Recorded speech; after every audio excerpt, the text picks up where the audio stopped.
Energy Radio. I don't think. Oh, there we go. There we go. Did you see it, bro? Let me try to tweak this new again. Yeah, you go do your thing. You bro. Hey, what's up, bro? So, can excuse you if you need you to. can excuse me? Yeah. So, okay. Let me connect with Nasi. I'm gonna come back. Sa.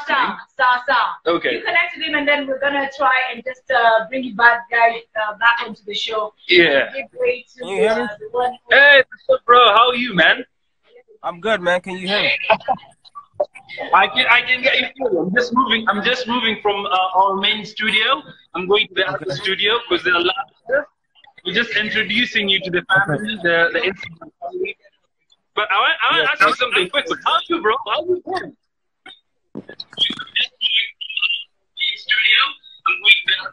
Sorry for that. How you been, man? I'm good, bro. How you doing?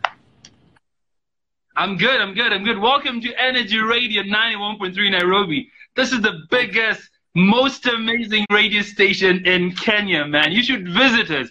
It's actually good to have you live on Instagram.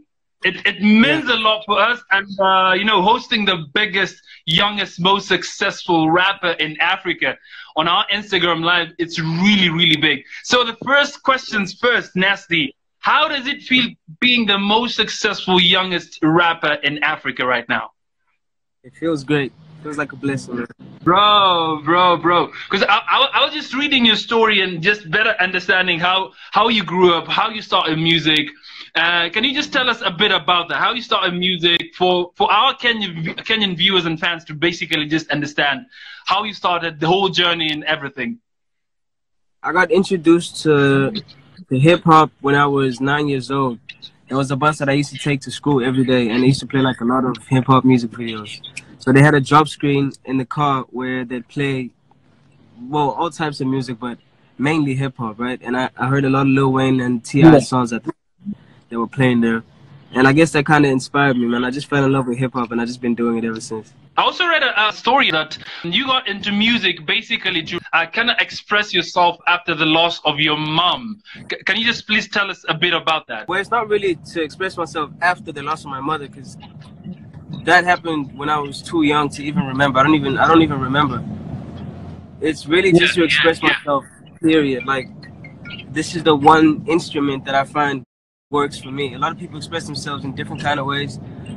Music kind of picked me, and I found myself in music, you know?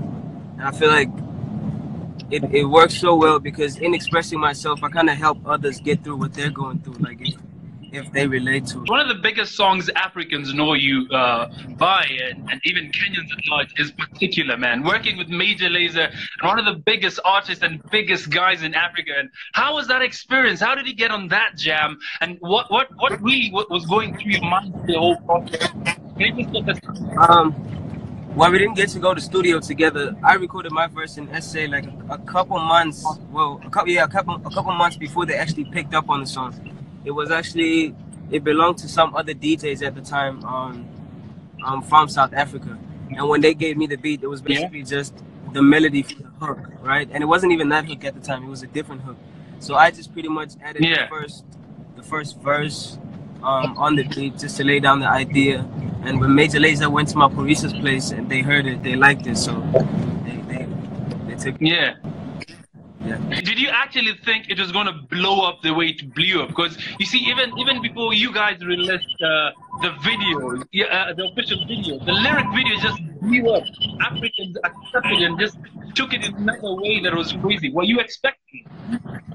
As soon as Major Lazer took it, I was definitely expecting that type of like. I knew something big was going to happen to the song because they're big, obviously, and they know how to push their music. And they added a couple elements to it. When I first recorded on the song, it wasn't exactly what it is now. Like, there's a couple elements to the beat that they added their own feel and touch to it, and they just brought it alive. So I knew definitely it was gonna go big. Let me talk to you about your album. You just released 2 singles. Can you just take us through the album? What is new? What is fresh?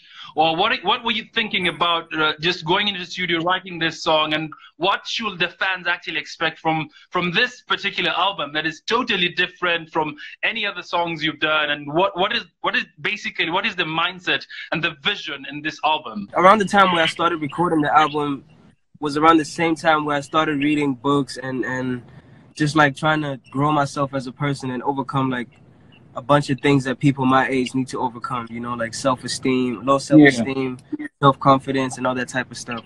So the timing was just like perfect because you could tell when you listen to the songs, you could tell that I conquered those things and I grew as a person and as a musician. So you could, that was like perfect. That worked out well. And the two songs I dropped this morning actually, King featuring ASAP, Ferg, and Jungle. We know you're young. You're just 21 years old, man.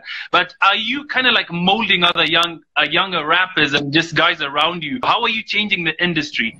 What are you inputting? What are you doing for the industry? Just by building platforms that'll help other aspiring rappers. It doesn't matter how old they are, how young they are. I'm also starting up a label, so I'm going to be signing a couple artists, you know, that I feel like have potential. And also just me going everywhere where my young fans are and just, you know, touching their hands and connecting with them. Energy Radio.